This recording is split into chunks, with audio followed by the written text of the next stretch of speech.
एक दफ़ा ना हज़रत अबू बकर सिद्दीक और जनाबे उमर फारूक की ना किसी बात में शक्कर रंजी हो गई, इख्तलाफ राय हो गया। तो जनाबे उमर जरा डाढ़ी तबीयत के बंदे थे, डांट दिया अबू बकर सिद्दीक को। तो सिद्दीक एक बार नरम बंदे थे, माड़े दा की काम मोहम्मद नस जाना या रोना। तो वो गा के ना तो पहले घर रोए, फिर हुजूर के पास चले गए। जनाबे उमर कहते मुझे भी ख्याल आया कि यार ये मुझे नहीं करना चाहिए था। थोड़ी देर के बाद अच्छे लोग जो होते हैं उनका गुस्सा जल्दी उतर जाता है। कहते मैंने जाके जनाबे सिद्दीक अकबर के दरवाजे पे दस्तक दी तो पता चला वो तो घर ही नहीं। मैं समझ गया, मैं डर गया, मेरी टांगे कांपने लगी। क्यों डर रहे हो उमर? फरमाने लगे इसलिए डर रहा हूं कि अबू बकर जब अपने घर नहीं होते तो दरवाजा रसूल पे हो। सारी बात तो सुना दी होगी। फरमाते मैं नबी पाक की बारगाह में पहुंचा, सामने अबू बकर बैठे हैं, पुश्त मुबारक मेरे करीम रसूल की काबे की जानब, चेहरा सिद्दीक अकबर की जानब, दोनों की गर्दनें झुकी हुई।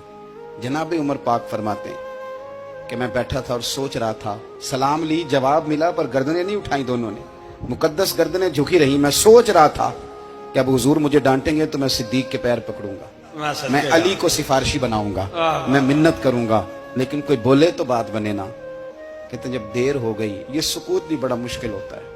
ओहो, अगर कभी वो चुप कर जाए तो ये भी बड़ा मसला है, महबूब भी चुप कर जाए। कहते मैं बड़ा परेशान हुआ, जब मेरा कलेजा मुंह को आया ना तो जनाबे उमर कहते मैं बोलने लगा तो आंसू मेरे पहले निकल गए। अल्लाहू अकबर। कहते मैंने रो के कहा सोनिया भूल गया था, मैं गया था अबू बकर के घर माफी मांगने, पर ये यहाँ आ गए।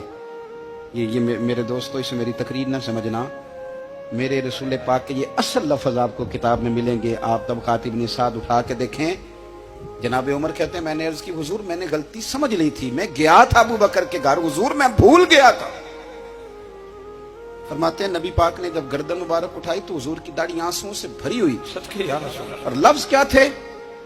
फरमाया उमर तुम मेरी खातर मेरे अबू बकर को माफ नहीं कर सकते थे। अब बात को समझे, ये नहीं फरमाया अबू बकर ने गलती नहीं की, फरमाया छोड़ नहीं सकते थे, तुम मेरी वजह से मेरे साहब को छोड़ नहीं सकते थे। फिर हुजूर ने फरमाया उमर ये सारा मक्का तलवारें लेके मुझे कत्ल करने आता था, यार ये अकेला था, इसने खोल के बाजू कहा था कि जो हुजूर तक जाएगा मेरी लाश से गुजर के जाएगा। पर मैं दुनिया भूल जाती है, मुझे याद है अबू बकर सिद्दीक ने माल भी दिया, औलाद भी दी, मेरी खातर छोड़ नहीं सकते थे। जनाबे उमर कहते हैं मैं उसके बाद समझ गया कि मेरे मुस्तफा की रजा इसी में है कि अबू बकर को राजी रखा जाए। सुभान अल्लाह।